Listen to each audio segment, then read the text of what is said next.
Tuhan bersamamu dan bersama rohmu.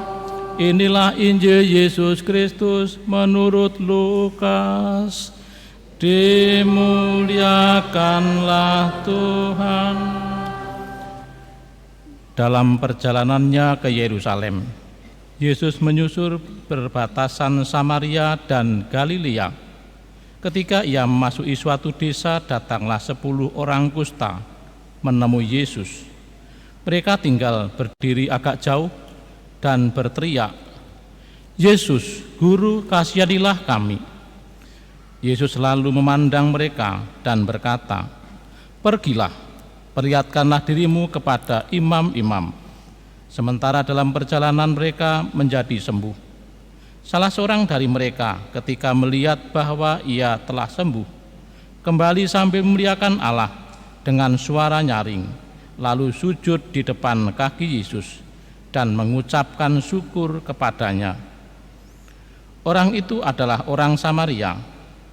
Lalu Yesus berkata, "Bukankah ke-10 orang tadi semuanya telah sembuh? Di manakah yang 9 orang itu? Tidak adakah di antara mereka yang kembali untuk memuliakan Allah selain orang asing ini?" Lalu Yesus berkata kepada orang itu, "Berdirilah dan pergilah, imanmu telah menyelamatkan engkau." Demikianlah sabda Tuhan. Terpujilah Kristus.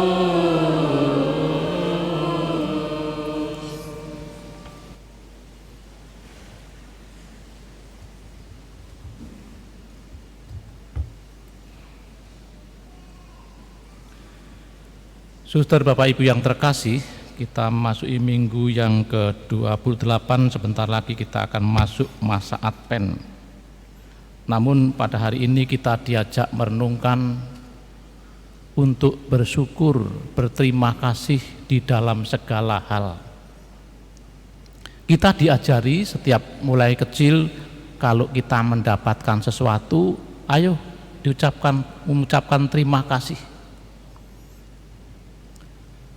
Atau kita mendapatkan sesuatu, kita mengucapkan terima kasih. Kita diberikan sesuatu, kita mengucapkan terima kasih. Dan itu diharapkan untuk menjadi budaya kita, supaya kita sudah menjadi otomatis kalau mendapatkan kebahagiaan, mendapatkan sesuatu, supaya kita bersyukur atau berterima kasih.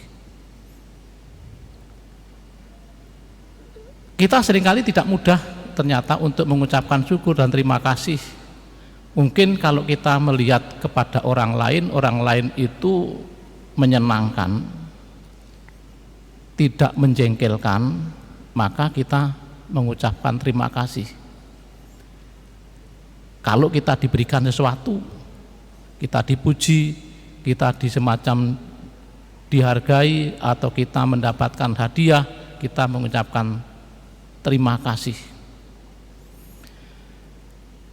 Dalam bacaan ini kita diingatkan, terima kasih bukan hanya sekedar saat kita baik, tapi bagaimana menghayati terima kasih atau ucapan syukur ini di dalam segala hal. Maka Paulus mengatakan, ucapkan syukur atau terima kasih dalam segala hal. Maka dalam bacaan kedua dikatakan Paulus, dia mengatakan dalam bacaan kedua tadi, dia biarpun mengalami penderitaan, bahkan dia dipojokkan, bahkan dicaci maki, bahkan dibelenggu bagaikan orang menderita, dia mengucapkan terima kasih karena boleh ambil bagian dalam salib Kristus. Siapa yang ikut salib Kristus, maka dia juga akan dibangkitkan bersama Kristus. Maka sebetulnya orang Katolik itu diajak selalu berpikir positif. Berpikir positif dalam segala sesuatu, bukan berpikir negatif. Kita mungkin bisa mengucapkan syukur dengan senyum dan sebagainya, tapi di dalam hati kita seringkali masih menggerutu. Kita ke gereja menyapa kanan kiri, salaman, salam damai, tapi pulang tetap masih menggerutu. Tuhan, besok itu saya harus membayar anak SPP, belum dapat uang, sudah menggerutu. Ya, menggerutu. Ya. Atau mungkin kita ada kesulitan yang perlu kita selesaikan, tapi sampai sekarang ini belum ada jalan keluarnya. Kita sudah menggerutu. Tuhan, saya tadi sudah rosario 1 kali putaran. Mana? Katanya Engkau selalu memberikan kemudahan. Engkau mengatakan ketuklah pintu dibukakan, carilah akan mendapatkan. Saya belum dapat. Mengeluh, menggerutu. Dan itu membuat apa? Tindakan kita kepada Tuhan, biarpun di dalam hati kita masih belum ada semacam sikap positif bahwa semua yang kita alami harus kita terima dengan sukacita. Mungkin kita perlu berpikir positif, mungkin saya harus berpikir karena kita diberikan pikiran apa ya akal saya supaya bisa mendapatkan jalan keluarnya. Karena dikasih pikiran. Lain kalau kita seperti tidak bisa berpikir, itu biasanya disediakan saja oleh Tuhan. Maka burung-burung di udara disediakan. Bisa tinggal ya bisa mencucuk atau apa, tinggal makan saja.